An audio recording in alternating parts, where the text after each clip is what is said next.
What's good, guys? It's Jason from Nyoka Ball Pythons.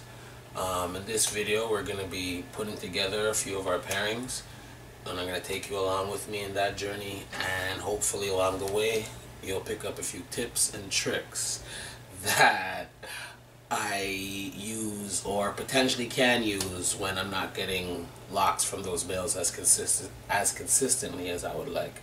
So let's go.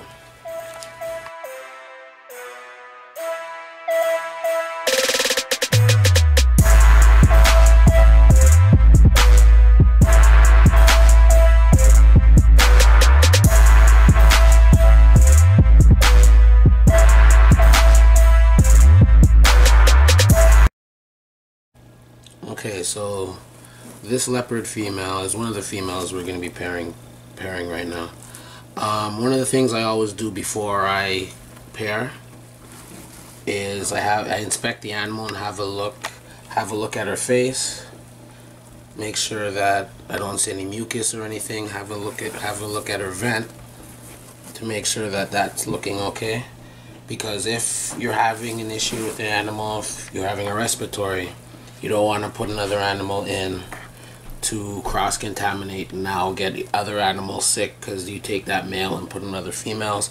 So just as a precautionary, a piece of precautionary advice is to look over your female and look over the male before you actually do any pairings. So here we have an orange Dreamfire that's going in with this female. I've already checked him over and he's looking good, and I'm gonna put him in. And the one thing I always do before or when I'm pairing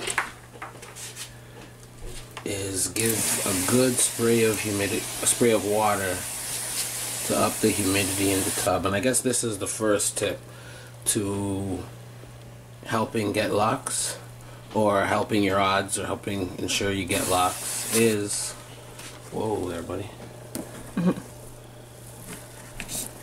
is a good spray, dousing of some water, just to up the humidity.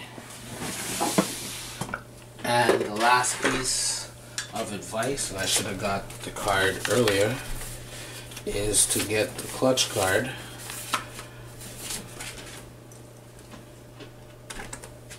And what I do is I put that there.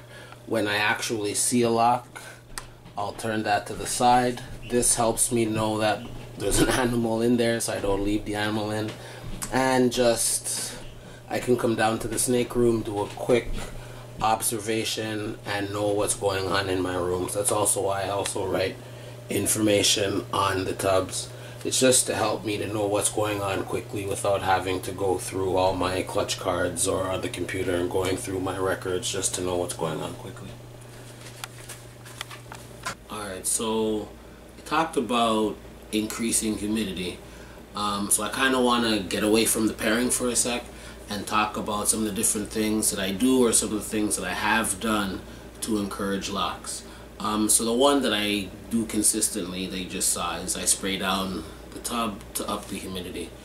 Another trick that I have used is to take the shed from another male, put it into the tub with a female, and then take the male that you want to breed that female with and put him in there. And I think the thinking is that the scent from the other male will make that male think that there's competition and kind of spur on breeding. Actually, I believe, and this will show how old school I am, I believe it was on an old reptile radio podcast, Mark Mandic talked about actually putting another snake's shed in some water and letting it soak, and taking that water to spray down your tub. Thus, again, the same idea of getting that scent of another male in that tub and then putting the male in. On that same concept of introducing the scent of another male, some other things that I have done is put dirty bedding from another male into the tub. I once was so desperate to get a certain male in, I remove the female, put another male into that tub for a few hours to crawl around and do its thing in that tub. Took the male out, put the female, and then the desired male in. Sometimes it works, sometimes it doesn't work, but it's all part of the fun. Yeah, guys, I'm not sure if this video is going to be kind of rambling, because I'm just taking different clips of as the ideas come to me. Another tip, sperm plugs.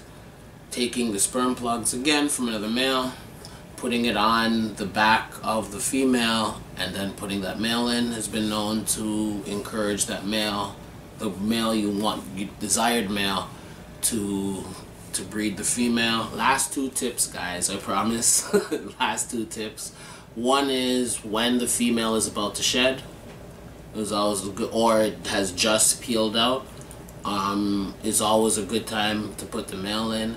And the final one that I almost forgot is when there's a storm or a significant change in temperature in your area. Basically what you're looking for is a shift in the barometric pressure.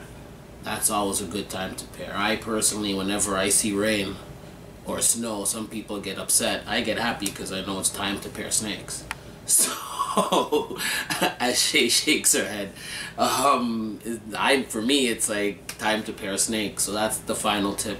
So we're gonna get back to pairing. Okay, on to the next pairing. Here we have an Enchi Fire Yellow Belly that we're putting to this gorgeous Desert Ghost Lemon Pastel male.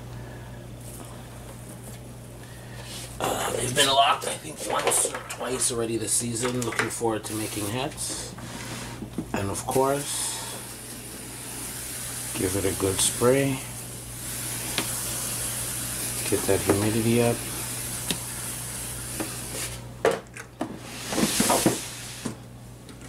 And, oops. Yep, down there. Our card.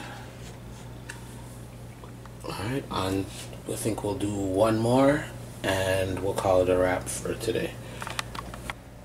Alright, our last pairing for today. I've already looked over the snakes. Everybody's looking good, and you're looking at a Mojave Lemon Blast,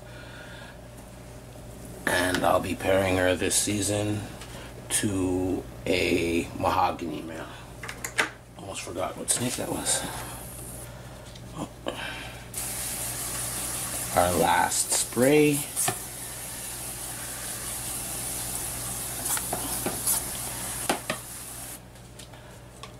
And we are good to go.